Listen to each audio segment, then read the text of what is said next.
Vous savez, le titre de mon message, j'ai mis un titre. J'ai marqué comme ceci: tu ne peux rien lui cacher. Amen, Seigneur. Dieu connaît tout. Dieu connaît ta vie. À Dieu, tu ne peux rien cacher. Tout est à découvert. Présent, Seigneur. Peut-être ce soir, à moi, vous pouvez me cacher quelque chose. Mais à Dieu, vous ne pourrez rien cacher. Présent, Seigneur. Ce soir, je ne sais pas de quelle manière tu te caches. Peut-être tu te caches derrière quelque chose et tu te crois que personne ne te voit. En sachant que nous avons un Dieu qui connaît même le nombre de tes cheveux, je pourrais dire. Lui peut les compter. Un homme ne peut pas les compter. Mais Dieu, lui, le peut. Ce soir, Dieu veut te parler. Je demande à Dieu qu'il puisse m'aider à pouvoir apporter ce que je voudrais apporter. Essayez de pouvoir avoir votre cœur libre, de ne pas avoir des pensées ailleurs ce soir et de comprendre la réalité et ce que Dieu veut te dire. Ce soir, il y a une mise en garde, un avertissement. Je voudrais que vous puissiez réaliser que Dieu veut t'avertir ce soir. Amen. Il veut t'avertir. Je veux simplement te dire ceci. Ce soir, tu es ici. Demain, tu ne seras peut-être pas là.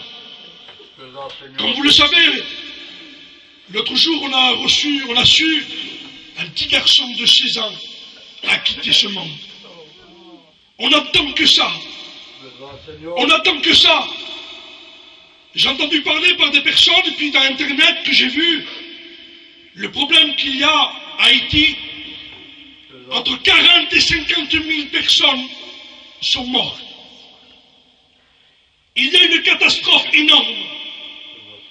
Et ce soir, Dieu veut t'avertir. Je le répète souvent, que nous vivons dans les derniers temps. Je le répète si souvent, qu'on dirait que je prêche toujours de la même manière. Mais Dieu veut te faire comprendre, réaliser ce soir. Il veut t'avertir.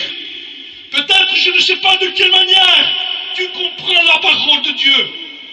Je ne sais pas de quelle manière tu es là ce soir et à quelle manière tu réalises.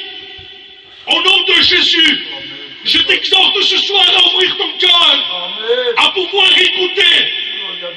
écouter pas un homme, mais la parole de Dieu. Amen. Réalise qu'il veut te mettre une mise en garde, un avertissement. Nous savons que le péché détruit.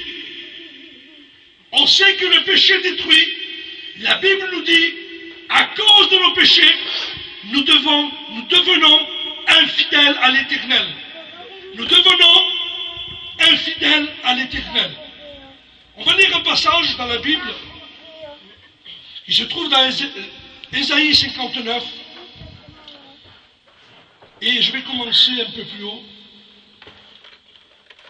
entre le 12 et le 11. Il dit ainsi, je voudrais que vous puissiez écouter, s'il vous plaît. Nos transgressions sont avec nous et nous connaissons nos crimes. Nous avons été coupables et infidèles envers l'Éternel. Je voudrais relire ceci.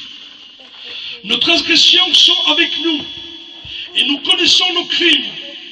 Nous avons été coupables et infidèles envers l'Éternel. Nous avons abandonné notre Dieu. Nous avons proféré à la violence et à la révolte. Ça veut dire qu'on connaît, on sait de quelle manière nous vivons. Nous savons que notre vie appartient à Dieu. La plupart d'ici ce soir a fait une expérience avec le Seigneur. Il a pu réaliser et puis il a choisi de vivre avec le Seigneur. Un jour nous sommes passés par le baptême. Un jour on a dit, Seigneur, je te suivrai dans les bons comme dans les mauvais jours. Mais ce que Dieu